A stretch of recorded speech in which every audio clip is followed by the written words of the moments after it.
Everyone, today we are going to be creating a circle composition, and that's sort of a drawing where you've organized everything and arranged it in a certain way. And we are going to do that using found things from around the house. So I've already got mine set up. I have some different plastic containers that I've used, yogurt cups. This is, I think, a peanut butter lid, an applesauce cup, Play-Doh cups. This is a laundry detergent lid that I'm going to use here. And then obviously like different kinds of bottle caps work really, really well. Now what I have gone and done is I've tried to organize them from smallest all the way up to biggest. So that way when I'm doing this, I can figure out what I need to make what we call those concentric circles that share the same middle. It's easier to do that if they're already in order. So I'm going from smallest to biggest, or at least as close as I could arrange it. Now, when you get started, you have to decide first where you want your focal point to be. And we're going to create that focal point with a series of concentric circles, which share the same middle point. It could be anywhere on the picture. You have to decide where you want it.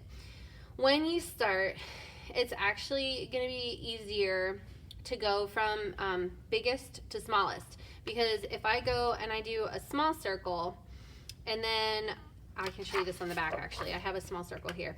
Then let's say I go to put something bigger on top. Well, I don't know where the middle of the circle is because I covered it. So you need to think from, rather than going from smallest to biggest, you want to go from biggest to smallest. So if I start with this right here, I'm going to hold it and I'm going to very carefully trace all the way around it. Okay, and then I'm not going to go and jump to the next one down. That's actually the same thing. I usually do like a couple less. So this one you can see I'm now going to arrange it so it's centered so that you see the same amount of space all the way around, or at least as close as you can make it, and then trace around that. Alright, and then maybe I decide to do this one next. And again, make sure it looks the same, or at least close to the same all the way around. May not be perfect, but that's okay. All right, and then I think I'll do this bottle cap one last. So I've got 4 concentric circles, meaning they share the same middle. And if you get like a little accent because you didn't stay along the edge, that's okay, not a big deal. Okay, so that's gonna be my focal point. Then in the second step, I'm gonna add more concentric type circles and overlapping circles. So when they're overlapping, that means that one circle goes over top of part of another circle. The other thing too is to think about doing some of your circles off the edge of your paper. This reminds me a lot of what it looks like when the rain is falling on a puddle. You get all of those ripple effects and they kind of overlap each other. So I like to do a couple of big ones first and sort of space them out. I'm going to do this one off the edge here along the corner. Once I've spaced out some of the bigger ones, then I'll worry more about adding some more concentric circles in. Obviously, we don't want to leave huge empty spots, but you might leave some bigger areas that have less in them. And you can certainly overlap. So I'm going to overlap this one here. Let's see. I'm going to do this one again. I'm going to go off the edge down here. And maybe I'll do another overlapping one here. And it's okay if it overlaps more than one circle. That adds a lot of interest to your picture. All right, so as I start to kind of map out my bigger ones, I'm going to go back in, and in some places, not all, but in some places, I'm going to add in some concentric circles again, meaning I'm going to add some smaller ones in the middles of them. All right, so I think I've got my big ones kind of mapped out the way I want them. So now I'm going to think about adding in those concentric circles, meaning they have the same center point. Make sure I got that. Oh, I think I need a little piece on the corner there. All right, and then I'll do the bottle cap in the middle of that. So I'm not going to make every one of these concentric. Some of them can just simply be overlapping. I think on some of the larger ones, and I don't have to do as many concentric circles. It could just be 2. It could be 2, and that's enough. So it doesn't have to be all of them all the time.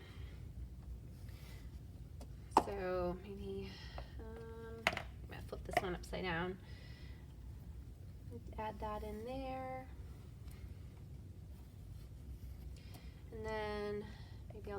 one over here that's floating, and it overlaps that one.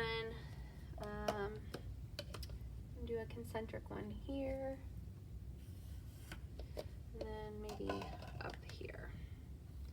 All right, so once you've got your circles mapped out, then you want to think about what kinds of intersecting lines you can add to your picture.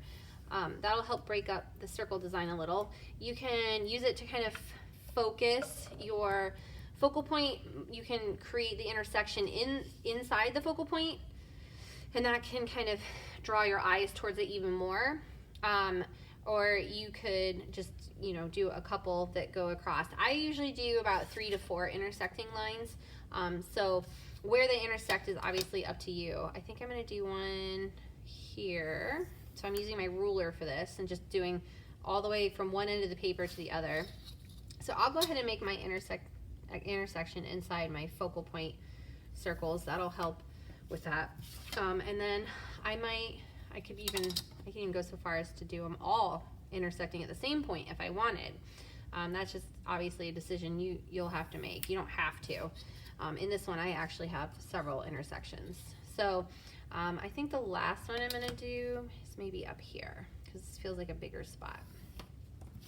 All right, so now I've got those intersecting lines, and now I'm ready to color. And when we color, we're going to be creating what we call unity.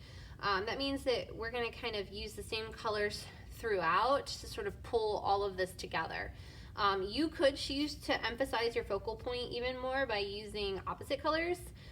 So in this example here, I left the white spaces, but then inside the focal point, I made the white spaces black. So it was an opposite. I also used a lot more warm colors, but only cool colors inside that focal point. So that's up to you to decide how you want to handle that. Just when you're coloring, you really want to make sure you're doing 3-star coloring. So you want to make sure it's inside the lines. You want to make sure that you color the whole space, and choosing colors that make sense mean that we're trying our very best to not have the same color in spaces that touch. So if I color, let's say, we'll color right here. So let's say I'm going to go along the edges here, do my very best coloring.